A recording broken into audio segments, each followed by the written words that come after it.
Pues buenos días y muchísimas gracias por acompañarnos en este primer encuentro, que yo espero que sea el primero de muchos, en el que iremos presentando sobre todo libros dedicados a la divulgación, preferentemente de la química, pero bueno, alguno tocará otras áreas científicas.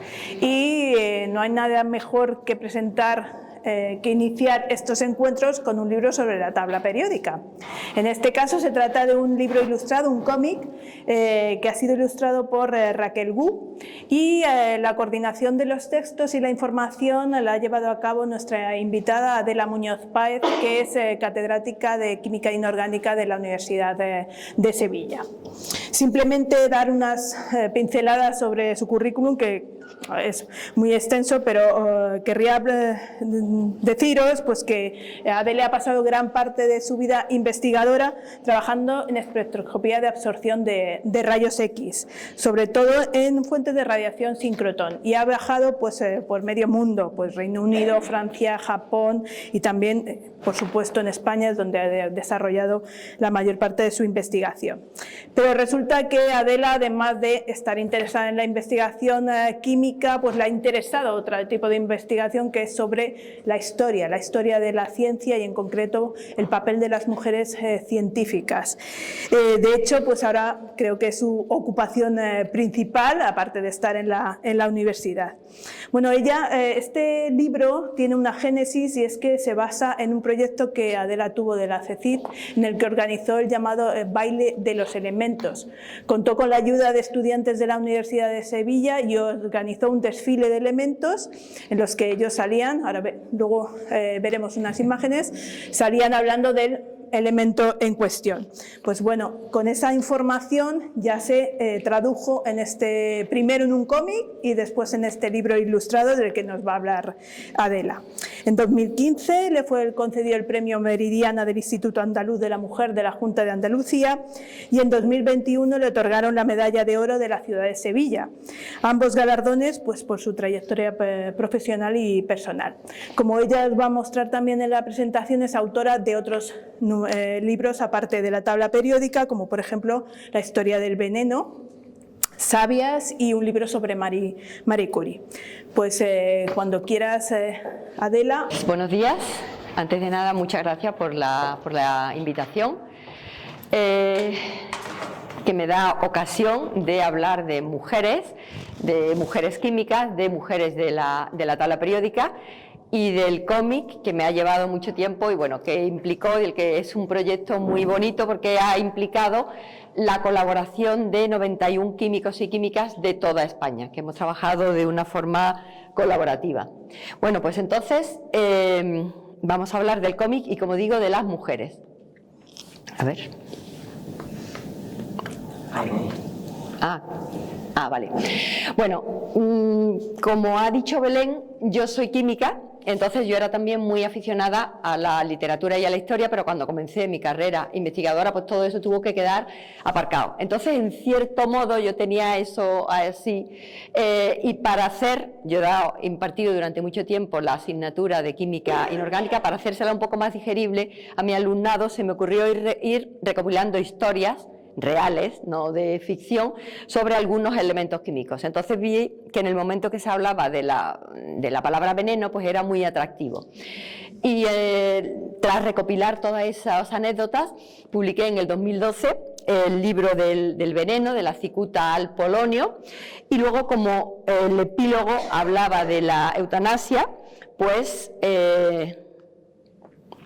salió otro libro siguiente, no sale aquí, que es el de la buena muerte, también en el año 2000, comienzos del 13, dedicado a la eutanasia. Bueno, en España contamos ahora con la ley más avanzada, con un cumplimiento relativo, pero bueno, es un libro complejo, pero que recopilé información histórica, jurídica y luego también religiosa. No sé si estoy dando bien. Vale. Bueno, otros libros que en los que también he trabajado también en el 2013 una primera biografía científica sobre Marie Curie. Estos fueron encargos. Y otra sobre Antoine Lavoisier, que es un personaje fascinante. Bueno, por mucho que lo trabaje, siempre tiene alguna faceta nueva. Y bueno, también tuvo la suerte de encontrar una persona, una esposa, que fue una colaboradora ideal.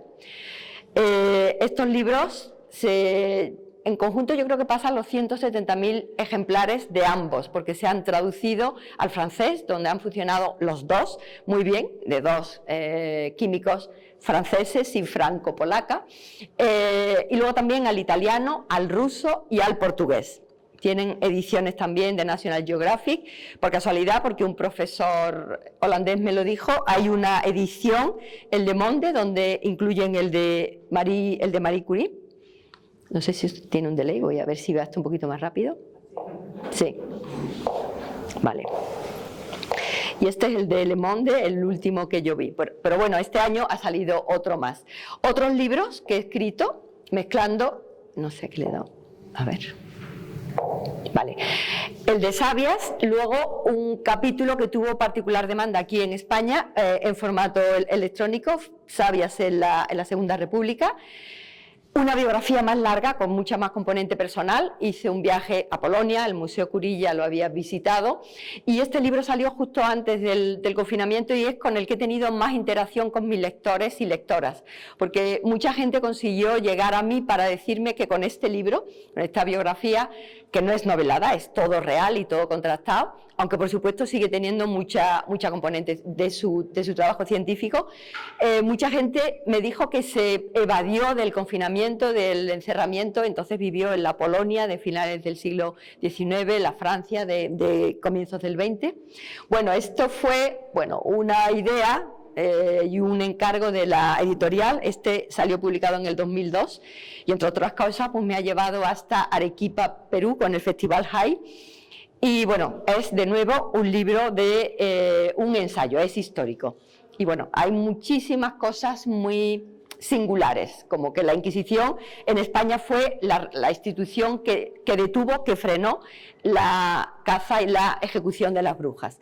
Luego, simultáneamente, desde el 2017, estuve escribiendo artículos de divulgación científica en el periódico de Cataluña, tenía una sección fija, esa sección desapareció en el 2023, entonces he tenido un artículo mensual esencialmente de química, pero no solo, por supuesto también mujeres científicas, y una selección de esos libros salió publicado en un libro de formato electrónico que se llama Pura Química. Bueno, nosotros somos pura química. Un padre técnico en la Universidad de Sevilla, este señor Paco Vega, quería enseñarle a su hija que ella podía hacer cualquier cosa que ella quisiera, incluido científica, y para convencerla, en lugar de darle libros o hablarle de exposiciones, decidió convencernos a 5 profesoras de la universidad para que nos metiéramos en la piel de 5 científicas del pasado y las representáramos en unos monólogos cortos de 4 o 5 minutos y luego al final saliéramos nosotras vestidas de calle de hoy, explicando que éramos personas normales. A raíz de esto me invitaron a una charla TED, entonces yo hice un monólogo más largo y más dramático de Marie Curie ya al final de su vida, de unos 20 minutos, que sigue teniendo muchas visualizaciones. Y luego también, en el marco de AMIT, para transmitir el mensaje de que la ciencia es también cosa de chicas, la empresa Getting Better nos ofertó a MIT esta campaña de No More Matildas, que tuvo una repercusión enorme. El presidente del gobierno en el 2021 hizo un comentario en Twitter, entonces se hizo bastante conocida aquí, pero dio la vuelta al mundo porque en muy poco tiempo nos pidieron, por ejemplo, permiso en el Instituto Cervantes de Pekín para traducir todos esos contenidos al chino. En esta campaña, aparte de un vídeo de 1 minuto que pasó el 1 millón de las visualizaciones, pues tiene 3 cuentos fantásticos de Matilda Redinger, Matilda Fleming y Matilda Einstein, que es lo que habría sido de estas grandes cabezas si en lugar de hombres hubieran sido mujeres.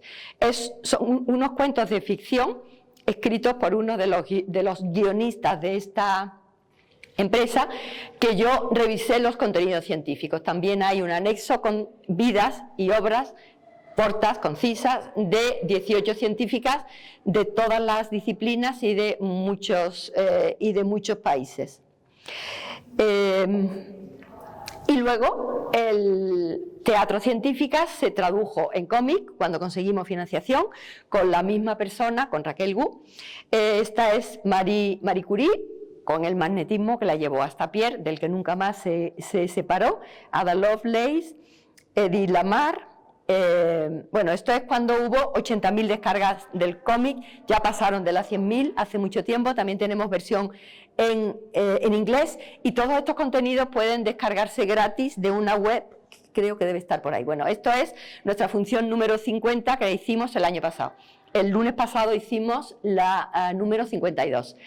Y bueno, toda esta función se montó porque este padre nos convenció para un día, pero tuvo mucha éxito, mucha demanda, y ya pasa de los 13.000 espectadores, y de las 50 funciones tiene 5 premios. Y de este proyecto yo he sacado muchas ideas que luego he ido desarrollando, por ejemplo, en el cómic. Y sobre todo lo que a mí este proyecto hizo fue abrirme los ojos de que no todo lo serio y lo válido para transmitir ciencia está en los artículos y en los libros con muchas letras, que también hay muchos otros vehículos. Y luego ya vamos a empezar con las científicas elementales de la tabla periódica. De entrada, todas pensaríamos que hay muy pocas mujeres que hayan tenido protagonismo en la tabla periódica. Pero si rebuscamos un poquito más, vemos que hay bastantes. Obviamente tenemos el radio y el polonio, obviamente, no hay ninguna duda del motivo, pero luego hay bastantes más. El protactinio, que ya veremos por qué, el curio, relacionado con el protactinio y con el meitnerio, el curio relacionado con el polonio y el radio, el meitnerio con el protactinio, pero luego tenemos estos que he puesto aquí naranja, el vanadio, el niobio, el iridio y el selenio, que bueno, tienen una vinculación un poco sui generis porque esos nombres derivan de diosas de la antigüedad. Y luego hay algunos otros un poco más singulares, como el oxígeno. Ahora veremos por qué. Bueno, yo escribí en el 2019, en el 150 aniversario de la tabla periódica, esto es uno de el artículo que yo publiqué en el periódico, que me encanta esta ilustración que hicieron, la tabla periódica con su 150 aniversario, donde hablo de cómo se gestó, bueno, para un público amplio, porque esto está hecho en un periódico no científico. Y luego también escribí otro sobre las mujeres de la tabla periódica, que se puede encontrar en la web del periódico o en la mía. Y ahora ya vamos a las mujeres de la tabla periódica. Bueno, tenemos las diosas Selene, del selenio, Vanadis, que es una diosa de la belleza griega, similar a la Afrodita, pero de la belleza nórdica, similar a la Afrodita griega. El iridio tiene el nombre de la diosa Iris y el niobio de la diosa Niobe. Bueno, la primera mujer quizá resulte un poco llamativa porque es Marianne Pauls, señora de Lavoisier, que yo pongo como codescubridora del oxígeno. Luego, yo querría hacer un homenaje especial, como se recoge también en el libro, con María Dmitrievna Mendeleyeva, que como se puede imaginar es la madre de Dmitri Mendeleev. Obviamente María Skłodowska-Curie, codescubridora del radio y el polonio, y luego también, junto con Pierre, da nombre al curio. Lise Meitner descubrió el polonio, el isótopo más estable del protactinio, algún otro isótopo menos estable, y luego en su honor se nombra el elemento químico meitnerio. Idan Take o Ida Noddack fue codescubridora del renio junto con su marido, y luego Marguerite Perey es la persona que más protagonismo tiene junto con Marie Curie, porque fue la descubridora del francio. Algunas pinceladas sobre estas mujeres. Bueno, empezamos con el oxígeno, nos vamos a finales del siglo XVIII. La primera persona que produjo oxígeno puro fue Carl Wilhelm Scheele, pero no lo identificó como un elemento nuevo. Lo obtuvo calentando el óxido de mercurio en el año 1772. Sin embargo, quien lo publicó tras reproducir este experimento fue Joseph Priestley. Pero ni uno ni otro entendieron la naturaleza de este gas y fue Lavoisier quien le dio el nombre, que también tenía una componente errónea, pero sí entendió desde el principio su papel en la combustión. Y en el descubrimiento del oxígeno y en este bautizo del oxígeno, su mujer, Marie-Anne Pors, fue una colaboradora imprescindible. Bueno, aquí tenemos este fantástico cuadro de Jacques-Louis David, donde parece que la persona importante obviamente es ella, ¿no? Bueno, ella fue muchísimas cosas, por ejemplo, dibujante. Yo tengo muchas imágenes preciosas de las láminas que ella hacía, láminas no solamente decorativas, sino también láminas científicas, para reproducir todos los experimentos. Pero yo quería enseñarle esto que yo encontré en uno de los libros de la Baudelaire, una de las versiones iniciales del ensayo del flogisto y de la traducción, y del refutamiento que hizo Lavoisier en una versión inglesa. Esa versión fue posible gracias a las tareas como traductora de Marie-Anne Pors, señora de Lavoisier. Entonces yo no encontré su nombre por ningún sitio, solamente habla del traductor francés y de que hay algunas notas que este traductor hace que no tienen mucha relevancia. Pero bueno, ella era la que medió en todas las conversaciones de Lavoisier con los científicos ingleses, como Kirwan, como Priestley y como otros muchos científicos. Pasamos ya... me muevo. Ahora, a María Dmitrievna Mendeleyeva. Hemos estado comentando antes que en algunos sitios habla que Dmitri fue su 17º hijo y en otros que fue el 15º. Quizás fue el 15º que sobrevivió a la edad infantil. Entonces, Mendeleyev dedicó su primer libro a su madre y, dijo que él consideraba sagradas las palabras de su madre moribunda.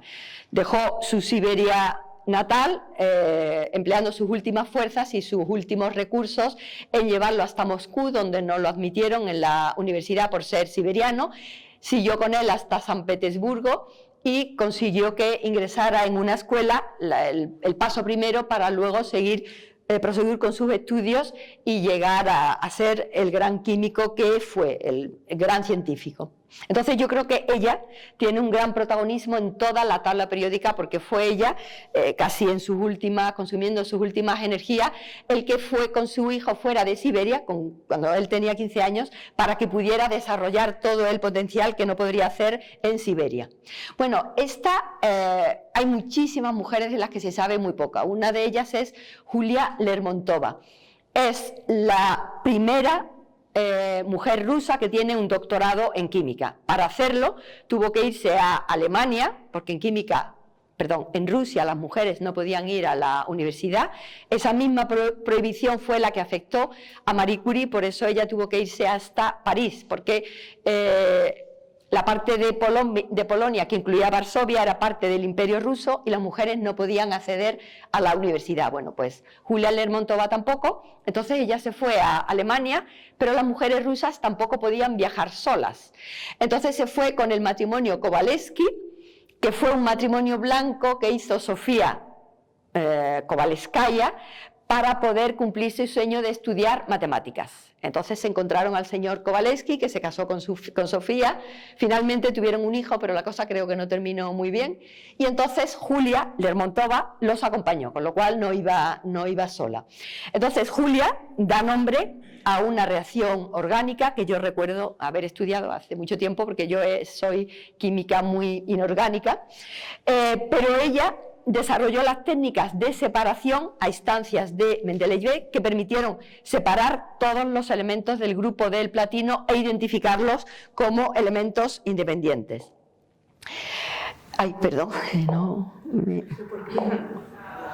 Bueno, ahora llegamos a Madame Curie. una de las primeras cosas con las que me encontré cuando empecé a escribir sobre ella era la duda que había no solamente entre los franceses, que según en qué ámbitos la critican, dicen que ella como que se montó al carro de Pierre Curie, fue dilucidar si verdaderamente los méritos de ella eran reales, o como mi padre me dijo cuando yo era una niña, que ella tenía un premio Nobel porque su marido era muy caballeroso. Lo cual, en cierto modo, es verdad, porque la oferta de premio Nobel era para él, pero él dijo, ella tiene que ir también, lo cual era algo más que caballeroso. Luego también leí mucho en el entorno de los biógrafos de Rutherford, también tendían a minimizar las contribuciones que ella hizo. Y esas, bueno, era polaca, era mujer, estábamos en una época donde la ciencia era cosa de hombres blancos, anglosajones. Rutherford ahí era casi como neozelandés, era casi como un parvenu. Pero bueno, era hombre y era miembro del ciudadano de su graciosa majestad. Bueno, pues en esta transparencia yo resumo lo que creo que son los hitos fundamentales. Por supuesto, esta foto, que hay muchos sitios donde se corta, yo creo que es muy bonita, ilustrativa tal cual. Está Pierre, que descubrió el efecto fotoeléctrico cuando era muy jovencito, yo creo que no tenía ni los 20 años. El efecto fotoeléctrico fue lo que permitió diseñar la balanza de cuarzo piezoeléctrica con la que Marie hizo todas las mediciones, la cuantificación de la radioactividad. Luego tenemos a Gustave Demont, que estaba en el instituto donde daba clase Pierre Curie, que tenía un gran conocimiento químico, tenía un conocimiento de las marchas analíticas, que fue el que instruyó a Marie, porque Marie tenía formación como física y como matemática, pero no como química. Luego, por supuesto, tenemos a Henri Becquerel, que descubrió los rayos uránicos, pero como no los entendía, los abandonó. Cuando ella decidió que quería saber de dónde salían, de dónde venían, cómo podían producirse esos rayos tan misteriosos a los que ella tuvo que ponerle nombre, él había abandonado ya completamente ese tema. Entonces ella, bueno, por supuesto estaba Dmitri Mendeleev, que había dejado unos huecos en la tabla periódica, y ella, que tuvo en cuenta toda esta información, consiguió la colaboración de Pierre, que dejó el estudio de la simetría de los cristales, que era uno de los temas que le apasionó y en el cual fue un visionario, como en el efecto piezoeléctrico, pues consiguió arrastrarlo al campo que le atraía a ella. Bueno, empezó a procesar el mineral donde se encontraban esas radiaciones y sabía que había huecos en la tabla periódica, y ella puso en conjunto toda esa información. Y de hecho el primer artículo al que dio lectura, creo que fue Lippard, uno de sus profesores en la Academia de Ciencias francesa, sobre radiactividad, sobre las primeras cuantificaciones, ella es única autora. Entonces, bueno, no hay duda de que tuvo un colaborador excelente, que por sí era un genio en otros campos, pero que fue ella la responsable de que el resto del mundo científico abriera los ojos a este nuevo fenómeno que transcurría dentro del átomo. Entonces, bueno, ella tiene todos los méritos y más. Bueno, algunas imágenes curiosas. Yo tengo esta botella que se vendía en la farmacia de mi abuelo. Esto era para curar las pulmonías y tenía radio. Y luego aquí tenemos, en los años 20-30, una leche para dejar el cutis radiante. Bueno, estamos en la década de los 20, donde el radio era un curatodo maravilloso. Y luego el premio Nobel que le dieron a ella por haber descubierto dos elementos químicos, el radio y el polonio, en honor a su país, que entonces no existía como tal, sino que estaba dividido entre Rusia, Austria y Prusia. Vale, pasamos ya a otra persona que tiene un gran protagonismo en la tabla periódica. Nació en Austria, de origen judío, pero de una familia gnóstica. Fue a Viena en el 901, donde asistió a las clases de Boltzmann y consideró que la física era, bueno, como su religión, en lo que ella creía, en el cultivo de la verdad. En el 907 se trasladó a Berlín, al Instituto Kaiser Wilhelm, y allí colaboró con Otto Hahn durante más de 30 años. Ella era la cabeza pensante y él el químico que hacía todos los experimentos. Bueno, tuvo que soportar muchos desprecios y muchos inconvenientes por ser mujer, tenía que ir al baño a un restaurante cercano, según qué conferencias tenía que entrar antes y ponerse escondida porque no podía haber mujeres, pero como digo, ellos tuvieron una relación de colaboración científica durante 30 años. Con la llegada de la Segunda Guerra Mundial ella tuvo que emigrar por sus orígenes judíos, pero antes de eso, junto con Otto Hahn, descubrió el protactinio 231, el isótopo más estable, y luego ella descubrió otros, tiene un total de los 28, pues ella descubrió otro en el año 38. Y luego ella fue la que cayó en la cuenta de que los experimentos que estaba haciendo Otto Hahn, que no tenían explicación posible, lo que estaba teniendo lugar era un fenómeno de fisión nuclear. Aunque ahora pensamos que ese es un nombre para el núcleo atómico, en esa época el término de fisión se aplicaba solo a las células, a la división de las células de los seres vivos. Bueno, también ella se negó, porque fue una de las primeras invitadas a participar en el proyecto Manhattan para construir la bomba atómica, porque dijo que no quería participar en nada cuyo objetivo fuera matar seres humanos, aunque esos seres humanos fueran nazis. Bueno, esta es una persona que no está en las tablas en general, es Sonia Kotel, que murió a consecuencia del daño sufrido en un accidente con polonio. Ella fue la que determinó el número atómico del polonio. Ella era una científica polaca que estuvo trabajando muchos años en el Instituto Curie, inicialmente como asistente de Marie Curie y luego como investigadora. Bueno, esto es uno de los primeros sitios donde yo encontré una referencia que como consecuencia de ese accidente ella murió. El accidente tuvo lugar en el año 29 y ella murió en el 45. Pero bueno, a partir de ese accidente donde ella sufrió de lleno el impacto de una recipiente con polonio que se rompió, ella ya estuvo muy mal, tenía 49 años. Ella, junto con un investigador japonés, fue la primera persona que mostró que la radioactividad podría tener un lado muy oscuro. Luego vamos a volver a ella en otra de las imágenes que hay después. Aquí llegamos a Ida Noddack, es una química alemana que descubrió, está aquí porque descubrió junto con su marido el renio, que llamó así en honor al río Rin. Ella ya había sugerido la existencia de una fisión nuclear en el año 34, pero no tenía suficiente autoridad científica. Y luego ella con su marido descubrieron un elemento al que ellos denominaron masurio, pero los científicos de la época no reprodujeron sus experimentos y no fue aceptado ese descubrimiento, que luego resultó que era cierto, y es el que se denominó luego tecnecio. Bueno, ella tuvo una relación bastante parecida a la que tuvieron Marie y Pierre Curie, pero tuvo un marido a lo mejor un poquito menos caballeroso que no se empeñó en ponerla a ella en el sitio que ocupaba. De todas formas, ella fue nominada al Nobel hasta en 3 ocasiones.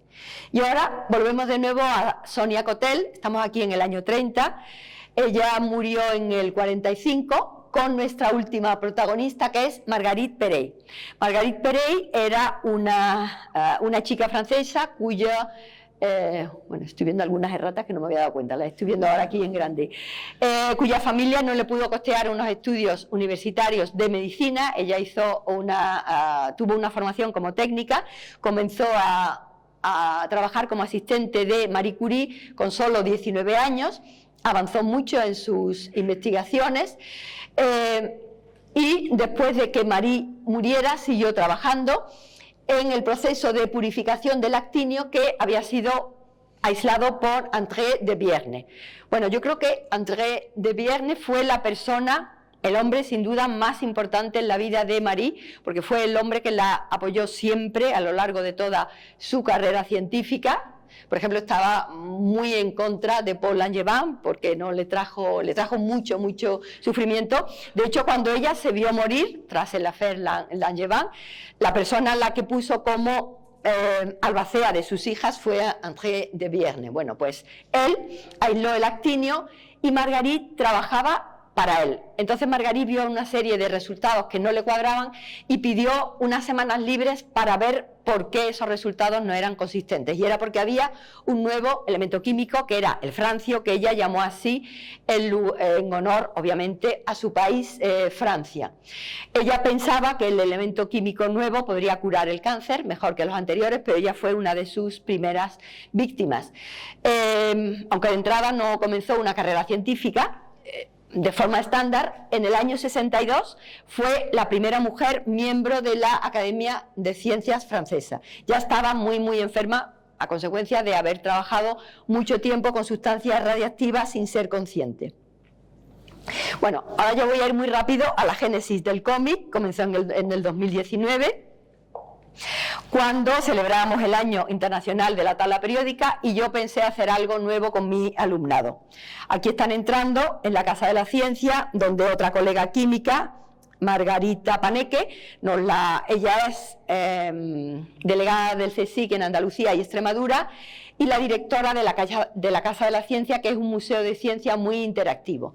Aquí tenemos a Mendeleev, que es uno de mis alumnos, el americio, el carbono, el nitrógeno. ¿Quién es por aquí? No sé. Otra vez.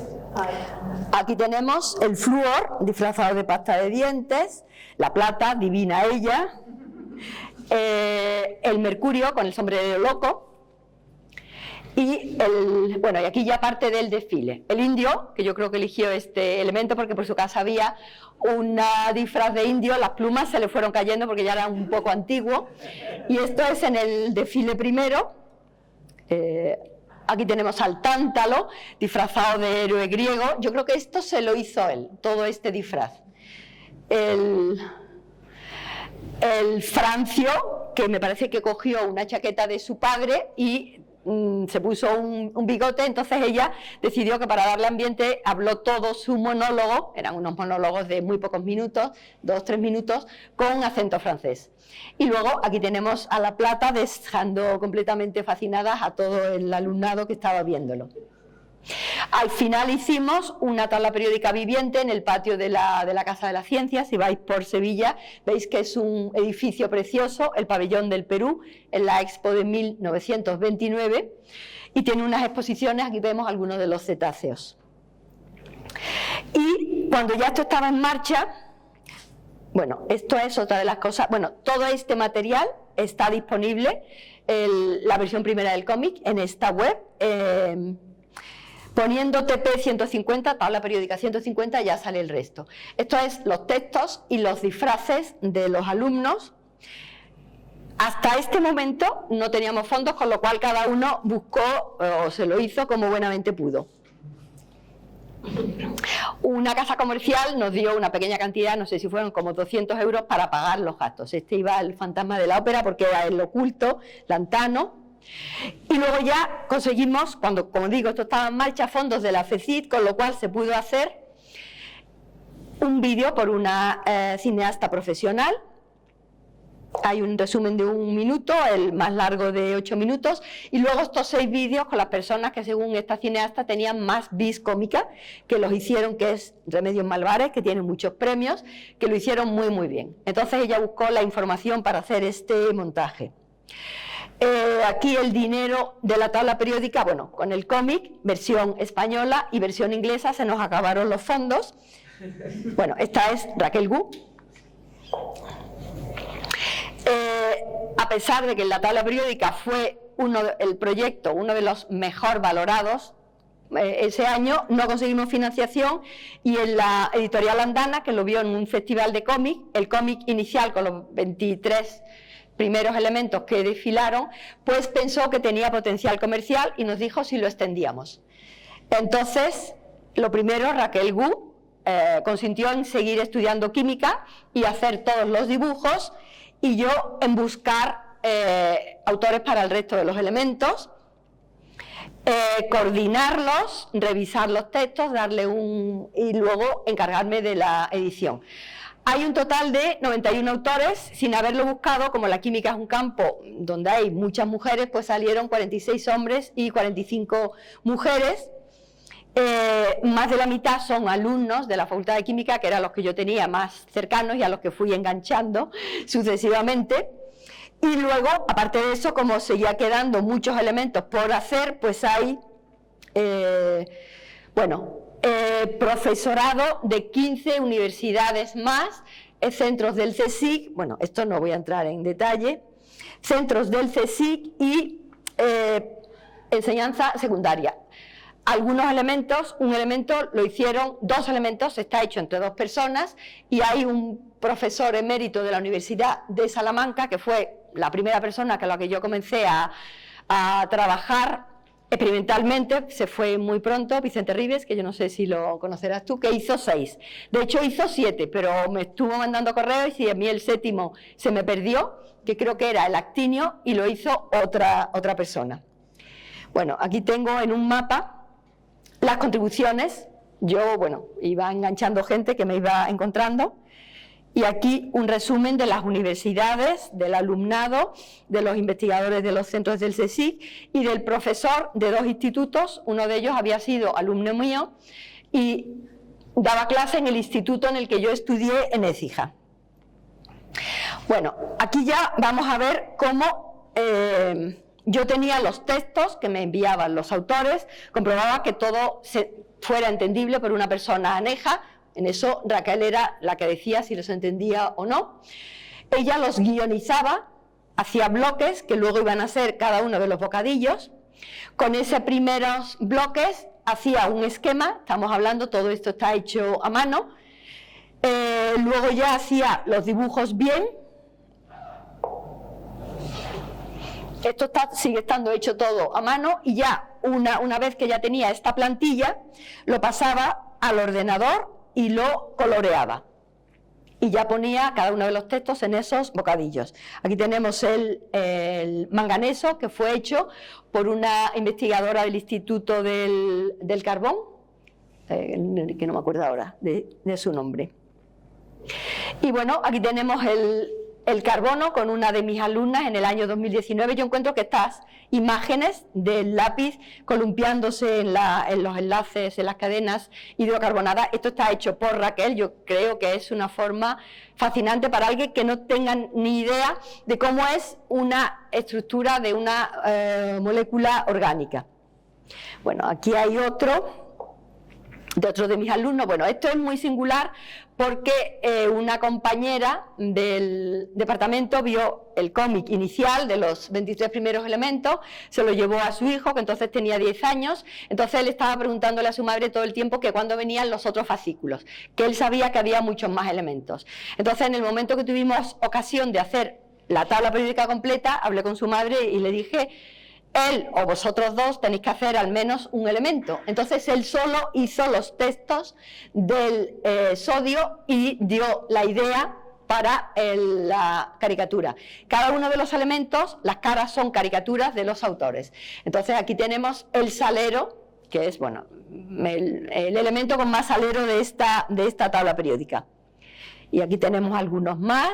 Bueno, esto era lo más complicado, todo el mundo le fue dando de lado y al final, el que fue alumno mío, que luego era profesor en el Instituto de Écija, el pobre fue el que hizo los forzudos, los súper pesados, una doble página general. Y bueno, y Raquel lo tradujo en estas fantásticas imágenes. Bueno, aquí tenemos, por ejemplo, el itrio, el californio. Como veis, las caras son de los distintos autores y autoras. Y como digo, sin haberlo buscado, porque bueno, cuando hice el recuento ya estaba todo hecho, pues salieron prácticamente 50% de uno y de otro.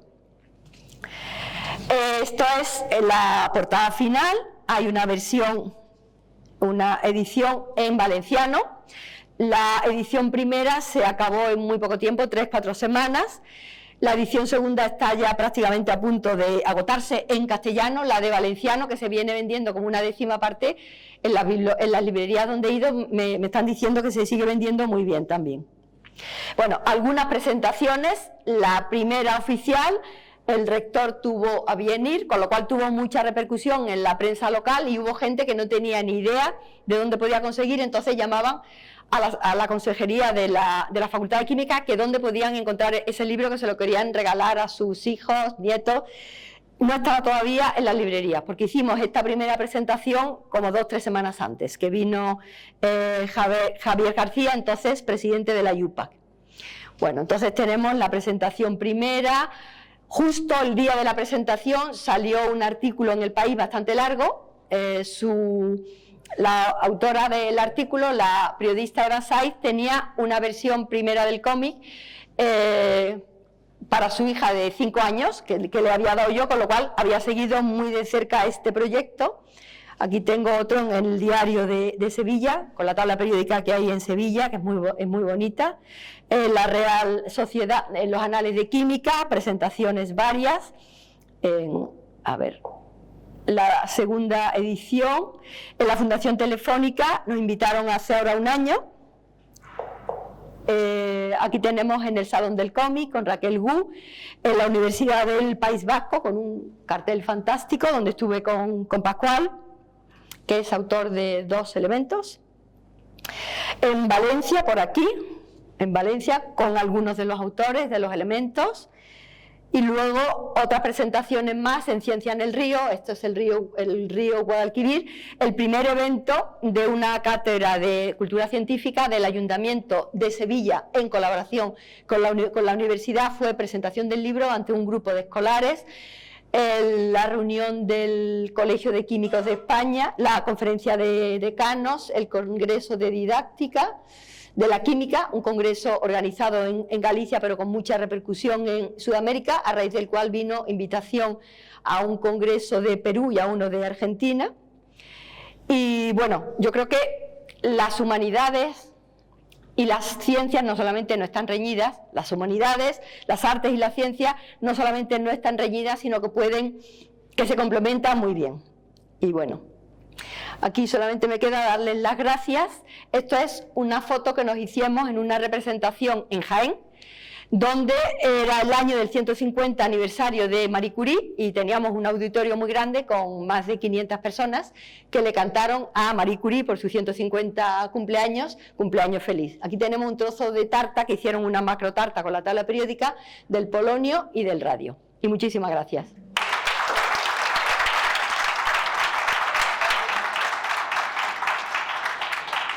Bueno, quiero decir que hay colegas químicos que me han dicho que han aprendido, bueno, catedráticos eméritos, que han aprendido química, porque hay, como ha habido tantísimos autores, obviamente las contribuciones del alumnado pues no han ido, bueno, son atractivas, pero hay muchos profesores que descubren muchas cosas ocultas. Yo, por ejemplo, recuerdo que no tenía ni idea de la guerra de los transférmicos, de las que habla Pascual en los elementos que él hizo, y luego hay mucha información sobre mitología, historia, también medioambiental, cuando se habla del coltán, del tántalo.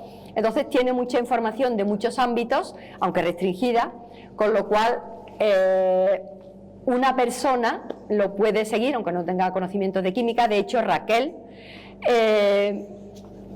me dijo todas las cosas que no entendía, entonces si no se podían explicar de una forma muy breve, pues esas quedaron fuera. Aparte que ella fue la que me indicó un glosario, o sea, las palabras que tenía que poner al final para las personas que no tuvieran idea de química. Entonces, pues es un libro con un público muy amplio. Tenía una foto que se me olvidó incluir del hijo de la chica que cuida a mi madre, que tiene 7 años, no puede correr, con lo cual, bueno, vive entre los libros, y este que le había dado yo a su madre cuando salió, que su madre no entendía, él lo encontró con 7 años, con mucha curiosidad, y está fascinado con él. Bien, bueno, gracias Adela por esta estupenda presentación. Entonces has hablado así un poco de lo que es la génesis de este libro, la tabla periódica, y has hablado de que es un libro coral en el que han participado muchas personas. Entonces lo primero que me gustaría saber pues es cómo ha sido coordinar a todo este gran equipo, qué dificultades viste, encontraste. Bueno, yo creo que la dificultad más grande, bueno, hay un alumno mío que le pedí un elemento, me lo hizo y ya se lo había pedido pedido a alguien que se tardaba y cuando mi alumno me lo estaba haciendo, o me lo había hecho ya, me escribió esa persona. Le dije, lo siento, pero a esta persona no le puedo decir que no. Y me hizo otro, y también hubo algún problema. Y luego Vicente Ribes, que me mandó 7, pero yo el 7º se me perdió. En general todo el mundo dijo que sí, y casi a la primera, y prácticamente todo el mundo, menos mi señor rector, que quería estar, pero lo esperé una semana, 2, un mes, 2, al final 4. Y al final se lo dije a una profesora que había hecho la tabla periódica de los anales, que estaba familiarizada con el elemento. Ella tenía acceso al link, con lo cual vio el formato y el tipo y me lo hizo pues en una semana. Una profesora de un instituto de aquí de Madrid, que vino a una presentación que hice en la Fundación Telefónica. Entonces, en general, bien, pero bueno, con unos pequeños desajustes, pero bueno, para 90 personas, pues yo creo que no es demasiado.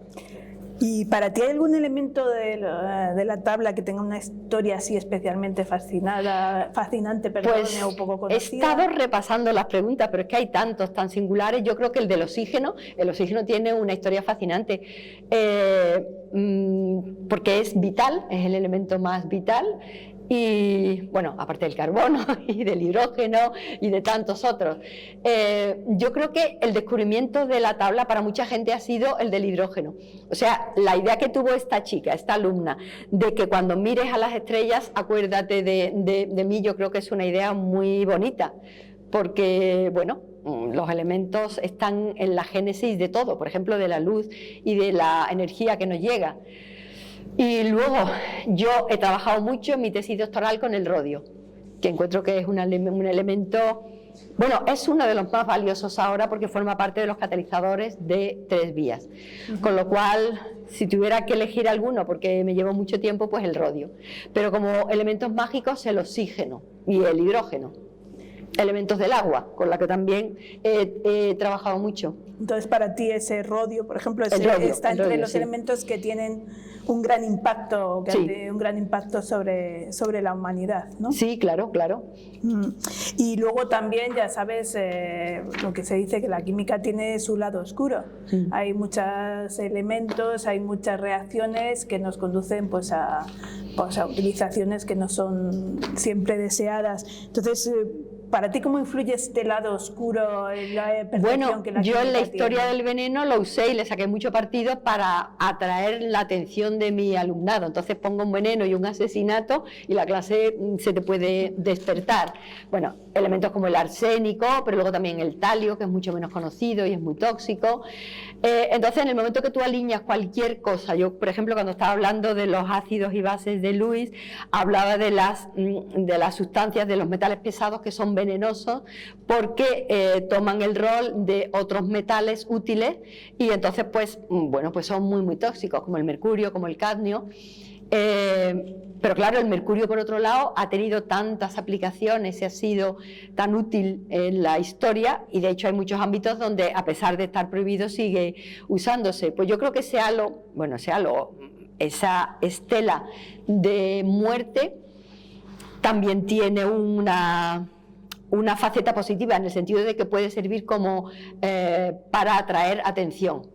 Y luego yo creo que uno de los elementos que tiene una cara más doble, que es una de las cosas que la chica que lo hizo enfatiza, es el cloro. El elemento que fue usado como primer gas de guerra y el elemento que como agente potabilizador ha salvado y sigue salvando más vidas. Entonces, bueno, también en muchos casos el veneno es la dosis. El cloro puede matar si se aspira puro y aparte con una muerte atroz, pero el cloro es el responsable de que en el mundo civilizado la mortalidad haya caído muchísimo. Y de hecho la ausencia de agua potabilizada sigue siendo la principal causa de muerte en el mundo. Luego, bueno, el veneno es la dosis. Sí. Bueno, si te parece, vamos a ver este pequeño vídeo sobre... Fue un poco más difícil lo de dirigir al alumnado para representar el vídeo, porque yo no tenía experiencia como directora, ni había montado ningún teatro. Y afortunadamente a mi idea inicial de montar con 103 elementos solamente respondieron 23, porque dirigir a 23 ya fue... Soy incluso, ya que estoy celebrando el 150 aniversario de mi tabla periódica, creé un patrón de organización de elementos que 150 años después sigue en orden. Sin más dilación, os dejo con mis elementos, que seguro que tienen muchas cosas que contar. Hola a todos, yo soy el hidrógeno, el primer elemento de la tabla periódica. Soy un gas incoloro que no huele ni sabe a nada, pero formo parte del agua y de todos los seres vivos. Yo soy el litio. En mi formatura soy un metal blando y soy uno de los más ligeros por mi baja densidad. ¿Qué pasa? Soy el, ya sabéis, uno de esos bichos raros a los que nos llaman metaloides. Mi símbolo es la B y mi número atómico es el 5. Se rima. ¿Are you ready? Buenas a todos, yo me llamo el americio, soy el elemento número 95 de la tabla periódica. Soy un elemento sintético. ¿Qué quiere decir esto? Que no me creo la naturaleza. ¿Me creasteis todos vosotros?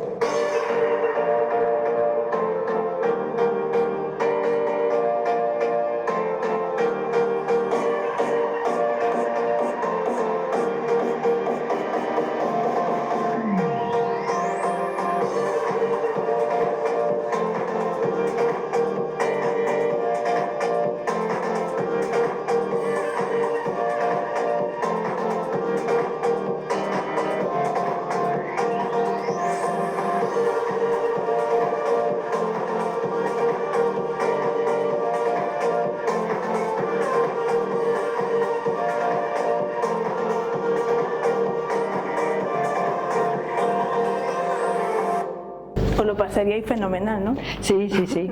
También fue un poco complicado porque yo fui contando esto en la universidad, en el ayuntamiento, porque creía que era un proyecto que podía tener repercusión, pero todo el mundo decía, muy bien, precioso, pero bueno, ya está. Y esta compañera, directora de la Casa de la Ciencia, me dijo, me encanta, ¿qué es lo que te hace falta? Entonces nos puso la Casa de la Ciencia, a sus fotógrafos, a sus técnicas, el sitio para vestirnos, para actuar, para montar esa tabla. Entonces hace falta, aparte de la colaboración del profesorado, del alumnado, alguien que nos ofreciera también esta infraestructura primera cuando no teníamos fondos. Y luego ya, los fondos vinieron cuando esto estaba marchando. Bueno, bienvenidos, ¿eh? Sí. A ver. Bueno, el pasado martes se celebró el Día Internacional de la Mujer y la Niña, la Mujer y la Niña en la Ciencia. Tuviste un acto en Caixa Forum y te quería preguntar, bueno, este es nuestro humilde homenaje a ese día, no lo pudimos hacer el día 11, pero bueno, hoy, como he puesto en algún tuit, hoy es el Día de los Enamorados, que el amor también tiene mucha química, entonces aquí mezclamos todos. Entonces, en la investigación que has realizado sobre las mujeres científicas, pues, ¿hay alguna historia que te haya impactado especialmente? A Marie Curie, por ejemplo, llegué por encargo, pero conforme más he trabajado y he leído sobre ella, me ha fascinado más, porque es que tiene un alcance muy grande fuera del ámbito científico. Por ejemplo, Alan Ladd, a comienzos del siglo XXI, montó una obra sobre el affaire Langevin, y no tenía nada que ver con la ciencia. Lo que pasa es que yo, siempre que la he trabajado, la faceta científica no la puedo dejar fuera. Pero, por ejemplo, me impactó mucho porque, bueno, es que hay tantas mujeres tan excepcionales. María Sibila Merian, que no era noble, que no era rica, que no tenía, bueno, se quedó huérfana de padre muy joven, pero tenía una personalidad como para hacer en el ambiente de los gremios donde ella trabajó en la Alemania del siglo XVII, para poder hacer muchas más cosas de lo que las mujeres hacían, y sobre todo para desarrollar una afición de ver cómo las mariposas, el proceso que hacía que los gusanos se transformaran en mariposas, investigarlo y ser una científica de campo antes de que el concepto existiera. Entonces, ella no era rica, con lo cual ella tenía que mantenerse con su oficio, que era dibujar. Entonces ella tenía que hacer láminas bonitas, pero además supo compaginar eso con su afición. Entonces ella crió mariposas, bueno, crió gusanos para obtener mariposas toda su vida. Entonces creo que es como una mujer como muy del siglo XXI, artista, empresaria, científica. Yo recuerdo que en Oxford también me encontré algunos libros de entomólogos de la Academia del siglo XIX. Comentaban lo que ella recogió de lo que supongo sería alguna especie de ataques por termitas como imaginaciones de una mujer, bueno, pues se puede esperar de una mujer en el siglo XIX, cuando ella había sido...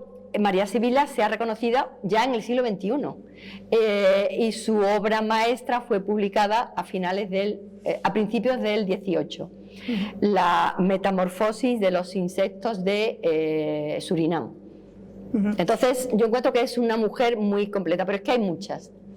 Bueno, y como te he comentado anteriormente, ahora en la actualidad estamos inmersas en la historia de las primeras químicas que surgieron aquí o que estudiaron en la Universidad Complutense. Entonces, la química de por sí, durante toda su historia, siempre ha tenido la presencia de muchas mujeres. ¿Cuáles han sido tus referentes femeninos? Pues bueno, yo es que empecé en la universidad en el año 75. Entonces, en el pueblo en el que yo estaba, que era Écija, yo prácticamente no tenía mujeres fuera del ámbito familiar, cosa que yo no entendía, porque yo decía, pero ¿por qué todas las mujeres de mi familia y de las que yo conocía están todas en sus casas? Entonces había solo 3 profesiones, aparte de las de ama de casa, que no me gustaba ninguna, pero yo quería salir, yo no quería estar en casa. Las profesiones eran monja, modista o peluquera. Después de pasar un verano en Écija, donde hace muchísimo calor y las monjas con las que estudiaba yo tenían unos hábitos de lana gordísimos, descarté lo de monja. Pero lo de peluquera o modista no me convencía mucho. Entonces, los referentes míos fueran profesoras en el instituto, que no eran de ciencias, de literatura, de historia, pero yo vi que ellas, estudiando, tenían una profesión independiente, porque yo lo de quedarme en casa lo veía muy aburrido. Entonces yo dije, bueno, pues nada, si ellas estudiando consiguen tener, bueno, la directora del instituto mío pues era una mujer, una de las primeras directoras mujeres en España, que había viajado hasta Japón, estamos hablando de los años 60, y era un poco como una figura mítica en una ciudad de unos 50.000 habitantes. Entonces yo dije, mira, pues hay algo más que las modistas y las peluqueras. Y luego lo de hacer química es porque tuve un profesor de química que era apasionado de su profesión, entonces, aunque no era mujer, pero yo dije, bueno, pues yo quiero como los hombres, estudiar, pero no literatura, historia, sino como los hombres. Vale, bueno, yo ahora invito pues a los asistentes si quieren hacerle alguna pregunta a Adela sobre el cómic o sobre su trayectoria, lo que quieran. Yo sí que tengo una pregunta. Bueno, yo al estudiar un poco cuál es el porcentaje de mujeres que hay en la química y en otras ramas de la ciencia, siempre hay muchas más en química que en física, que en matemáticas, que en otras ramas, ¿no? Química, bueno, ya si nos metemos en cosas bio, o sea, ya es mayoría. O sea, hay muchas mujeres. ¿Tú por qué crees que esa...? Porque realmente la química es muy abstracta y puedes decir, bueno, pues a lo mejor es más difícil de conseguir que realmente enamorar o que te guste un poco esa profesión, y sin embargo hay muchas mujeres que eligen esa profesión, no solamente ahora, sino de toda la vida, ¿no? Yo creo que antes tiene mucha relación quizá por la farmacia, porque eran carreras que tenían materias comunes, y la farmacia, bueno, cuando yo estaba en mi pueblo, recuerdo una conversación donde estaba mi abuelo, mi abuela. Mi abuelo no quiso que... Él era farmacéutico, mi abuelo ni siquiera se planteó que sus hijas estudiaran. Pero ya tuvo 4 nietas y decía que por supuesto que todas teníamos que estudiar.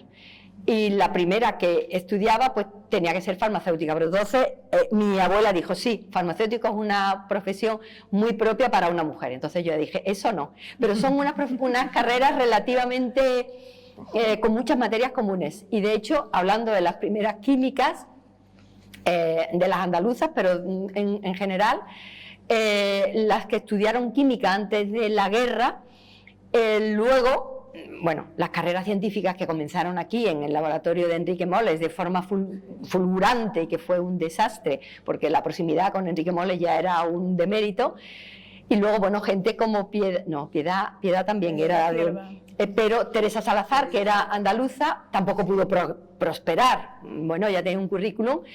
En particular, yo conocí a una persona que fue catedrático en una plaza a la que ella optó, que ni cuando optó, ni a lo largo de toda su carrera, esa persona tuvo el currículum que tenía Teresa cuando, bueno, fue candidata en esa oposición en la que fue descartada por ser mujer. Bueno, pues ella siguió en la carrera investigadora, en la escala técnica, bueno, no cejó, pero otras mujeres siguieron estudiando farmacia, o si habían estudiado farmacia, poniendo farmacia y haciendo una carrera profesional paralela. Y desde luego pues contribuyeron a que en el entorno de las niñas pues hubiera referentes femeninos, aunque estábamos hablando de una época muy oscura para las mujeres, estamos hablando pues, de los años 40, 50. Entonces Andaluzas, por ejemplo, que es la que yo estuve trabajando para un seminario en Sevilla, había muchas que o bien hicieron farmacia o lo habían hecho, entonces siguieron su carrera profesional donde pudieron, que es en el ámbito de la farmacia. Entonces, la farmacia no tenía un poco como esa exclusión, o sea, ser farmacéutica es algo, bueno, medianamente aceptable para una mujer, porque es algo que está como, que no tiene que ir fuera, que está como en su propia farmacia, y estaba aceptado socialmente. Entonces eso hizo que no hubiera ese rechazo y que tras la guerra civil pues hubo muchas mujeres que desarrollaron una carrera profesional que a lo mejor no era de investigación como ellas habrían soñado, pero que les permitió, no sé, en Sevilla, Lola Yesterán, que estuvo buscando una señora, mucha información en la tesis de Juan Núñez, que ha hecho un trabajo excepcional. Pues Lola Yesterán puso la farmacia, no, ella creo que siguió trabajando como química, pero era una persona, de las primeras mujeres que tuvo carné, que iba en bicicleta, que iba al gimnasio. Claro, eran personas que habían tenido otra proyección vital y tras la guerra civil se vieron obligadas a replegarse, pero claro, tenían esa... Entonces yo creo que la proximidad a la farmacia ha sido una cosa que ha facilitado. No sé, alguna gente dice que porque tiene relación con la cocina, yo no se la veo. Sí, yo creo que las recetas. Quizás sí. Yo no sé si habéis leído el libro de lecciones de química de Boris Garmo, que es una mujer que en los años 60 trabaja con su marido en un laboratorio y ya quiere llegar a algo, es muy buena científica, pero resulta que la echan del Stansford, la echan de allí porque es mujer y se pone a hacer un programa de televisión donde dice que va a enseñar química como sea y entonces se pone a enseñar química haciendo recetas de cocina, que es una manera de introducir también la divulgación. Es que es un libro que es muy curioso porque verdaderamente refleja los problemas que puede haber de la mujer, digamos, en el 60, que es en los 60, que es más o menos cuando es la época del libro, y precisamente cómo, digamos, relacionándolo con la cocina, pues de alguna manera, claro, es que química. O sea, hay muchísimas historias de muchas mujeres que tuvieron que bypassar o buscar caminos alternativos. Y bueno, en general hay mucha resiliencia, en mi libro Sabias, todas las que incluyo, excepto una, bueno, tuvieron un apoyo incondicional de su familia y de su padre, excepto Rosalind Franklin, que su padre pensaba que las mujeres no podían tener un trabajo remunerado. Entonces ella tuvo esa herida de no tener el apoyo de su padre, ella tuvo apoyo económico de una tía, pero yo creo que esa herida se le quedó siempre ahí y ella tuvo la poca vista, porque entonces en Gran Bretaña era muy difícil de enfrentarse. O sea, yo soy una mujer, mi intelecto es tan bueno como el más brillante de los hombres y yo tengo derecho a tener el título, a tener este puesto, a tener este mérito. Y yo creo que sufrió y fue particularmente atacada por eso, por no tener un papel de, bueno, si no se puede por aquí, voy a ir por el otro lado. Y bueno, historias como esta que estás contando hay tantísimas. Marie Curie, el segundo, prácticamente no le dieron el segundo premio Nobel. Bueno, claro, cuando surgió el escándalo. Según decían, prácticamente la tacharon casi de puta. Sí. Estaba relacionada con la que va. Estuvieron a punto de no dárselo. De hecho, ella de entrada escribió al secretario de la Academia, a Reynaud, que no sabía si en las circunstancias actuales lo de ir allí a lo mejor no era el momento más a propósito. Entonces le dijo a Reynaud de entrada que no era ningún problema, pero entonces el escándalo fue adquiriendo una magnitud inmensa y le escribió diciéndole que no le parecía apropiado. Y entonces dijo ella que sí, porque si no iba era reconocer una culpabilidad que no tenía, además que si lo que se evaluaba eran sus méritos científicos, no tenía por qué incidir nada de su vida privada. Sí, claro, Marie Curie tuvo que sufrirlo todo, que la llamaran judía. Yo recuerdo hablando con la directora del Museo Curie cuando me dijo que Marie Curie recibió el efecto rebote del antijudaísmo, del antisemitismo que no pudo digerir lo de la affaire Dreyfus, que le reconocieran que había sido injusto encarcelarlo por ser judío y cuando no había sido culpable de nada. Entonces, que ella, de rebote, pagó esa frustración del antisemitismo francés, que la atacaron, bueno, por supuesto, de puta, robamonidos, extranjera y judía. Cuando ella era agnóstica, porque cuando su madre murió, cuando ella tenía 10 años, cuando ella había ofrecido a Dios su vida, todo, porque su madre no muriera, su madre murió, pues terminó con Dios. Pero para los que la atacaban eran también judías. Sí, pero todas o resistieron y siguieron adelante o buscaron las vueltas. Bueno, pues terminamos con una pregunta, pues ¿qué proyectos tienes para el futuro? ¿Qué es lo próximo que vas a hacer, que estás haciendo? Bueno, ahora estamos con una científica en tu cole andaluz para estimular las vocaciones de niñas y de niños, porque trabajamos, por supuesto, con clases enteras. Es sobre una idea original de unas científicas de Amit, Aragón, que eran ingenieras. Entonces, una madre que tenía 3 hijas, entonces empezó a ir al colegio de sus hijas, porque la ingeniería era algo como chino, para ver que era algo que tenía muchas aplicaciones en múltiples campos. Entonces ella fue convenciendo a muchas colegas ingenieras que fueron a los colegios. Entonces en Aragón han hecho una red bastante grande. Las ingenierías son una de las materias en donde hay muy pocas chicas. Han tenido apoyo institucional y sobre esa idea, cuando en Andalucía llegó una empresa que no conocía, es muy grande, sus beneficios anuales tienen del orden de creo que son de los miles de millones. Cuando buscaban en Andalucía un proyecto en el que invertir, reformulamos esta idea, en vez de ingenieras científicas, y se lo presentamos y nos concedieron financiación y empezamos el primer año con un proyecto piloto en Sevilla, atendimos a 500 alumnos y alumnas, y visitamos 8 colegios y luego ya nos hemos ido extendiendo a colegios de pueblos y demás provincias. Entonces ahora vamos a 6 de las 8 provincias andaluzas. En cada sitio hay equipos de científicas y la idea es trabajar con el alumnado. Es algo integrador, llevamos regalitos como estos. Nadie gana, no hay competición, tiene que ser inclusivo, o sea, si hay alumnado que tiene problemas de atención o de comprensión, pues hay unos experimentos más fáciles para que no se sienta nadie excluido. Y bueno, yo he ido de nuevo enganchando mucha gente, igual que en el cómic, pues ya son más de 60 científicas las que están implicadas, inicialmente muchas químicas. Los talleres de química son muy atractivos, con lo cual enganchan mucho. Hemos buscado recetas fáciles que salen muy bien y que se pueden hacer sin nada peligroso y sin instrumental caro, que se pueda comprar en los chinos, en los supermercados. Y bueno, pues hay de esas 60 científicas, yo creo que casi la mitad son químicas. Y bueno, en muchos colegios nos demandan que por qué no ponemos un aula perenne y nosotros podemos llevar, porque la ciencia está quedando fuera no del objetivo de las niñas, sino del alumnado. Y una de las cosas que estamos viendo es que empezar con alumnado cada vez más joven. 7, 8 años es una idea muy buena porque comprenden muchas cosas y pueden hacer muchos experimentos complejos, como extracción del ADN.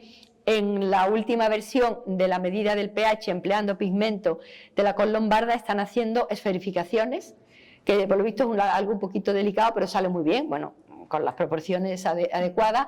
Entonces se tiñen las bolitas de los distintos colores, azul, rosa, violeta, en función del pH, y eso pueden hacerlo alumnados de 8 o 9 años perfectamente.